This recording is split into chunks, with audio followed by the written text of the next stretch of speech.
নমস্কার।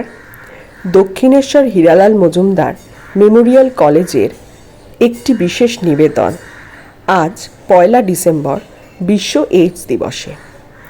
এই নিবেদনটির ভাবনায় মাননীয় প্রধান অধ্যাপিকা মহাশয়া ডক্টর সোমা ঘোষ এবং পরিবেশনায় কলেজের 2 বিভাগ জাতীয় সেবা প্রকল্পের অধীনে প্রথম ও দ্বিতীয় বিভাগ। বিশ্ব এইডস দিবসটি সকলের কাছেই খুব গুরুত্বপূর্ণ। তার কারণও হচ্ছে বিবিধ। এই দিনটি প্রত্যেক বছর স্মরণ করা হয়।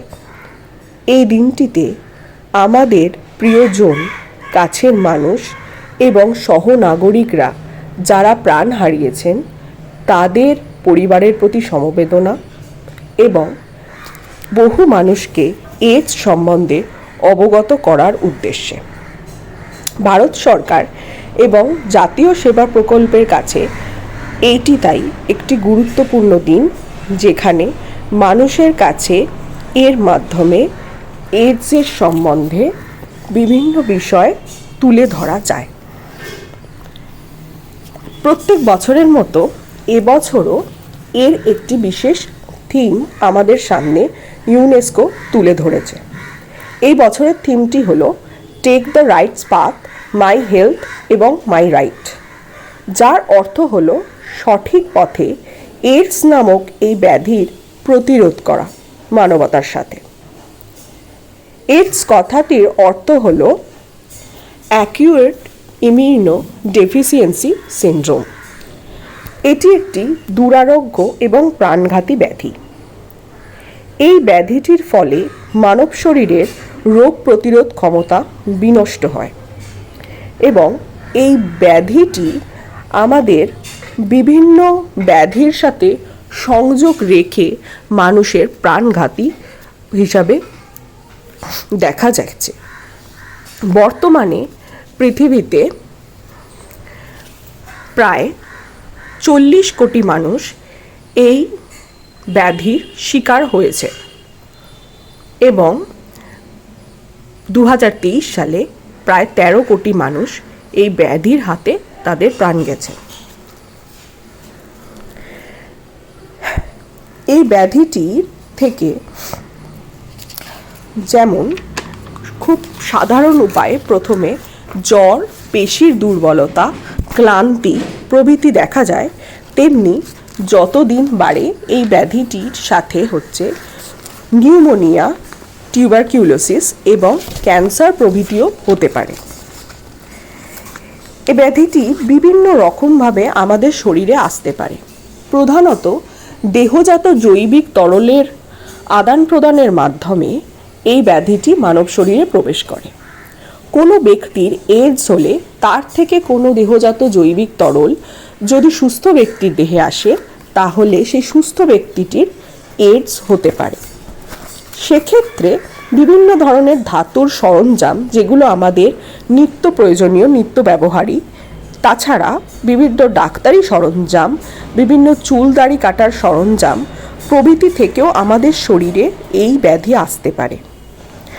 আর সন্তান সম্ভবা মা যদি গর্ভধারণ অবস্থায় এইডস রোগে আক্রান্ত হন, তাহলে গর্ভস্থ শিশুও এইডস রোগে আক্রান্ত হতে পারে। এবং প্রসূতি জন্মের সময়ও কোনো কারণে যদি কোনো জৈবিক তরলের মাধ্যমে বা কোনো পদ্ধতিতে প্রসূতি মায়ের বা শিশুর শরীরে এই জীবাণুও প্রবেশ করতে পারে। এইডসের যে জীবাণু, সেটি মূলত একটি ভাইরাস, যার নাম হচ্ছে HIV। এই HIV ভাইরাসটা নিয়েও কিন্তু বহু মানুষ বর্তমানে পৃথিবীতে আছেন, যাদের সংখ্যাও প্রায় হচ্ছে 630,000-এর বেশি এবং প্রত্যেক বছর 10 কোটির বেশি মানুষ এই এইডসের HIV ভাইরাসটির সংক্রামিত হন।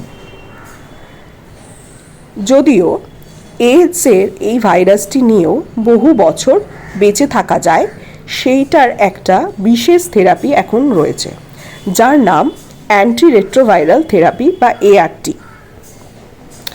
এর মাধ্যমে কোনো রকম মহামারী ঘটতে দেয়া হয় না এই থেরাপির মাধ্যমে, কিন্তু মানুষ বহু বছর এই থেরাপির মাধ্যমে বেঁচে যেতে পারে।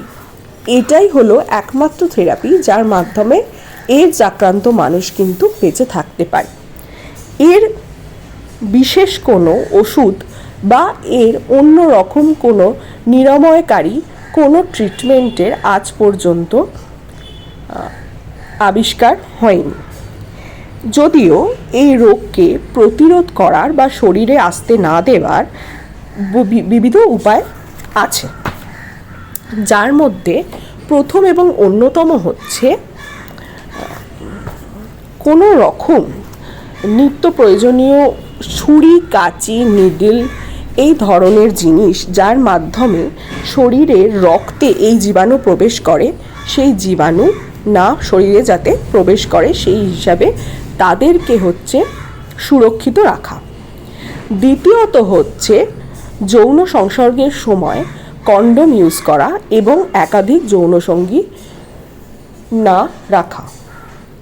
তৃতীয়ত হচ্ছে কেউ যদি কখনো সে তার HIV টেস্ট যদি করা হয় এবং সেইটা তিনি যেন বিভিন্ন এই প্রিভেনশনের মাধ্যমে বা এই ART থেরাপির মাধ্যমে নিজেকে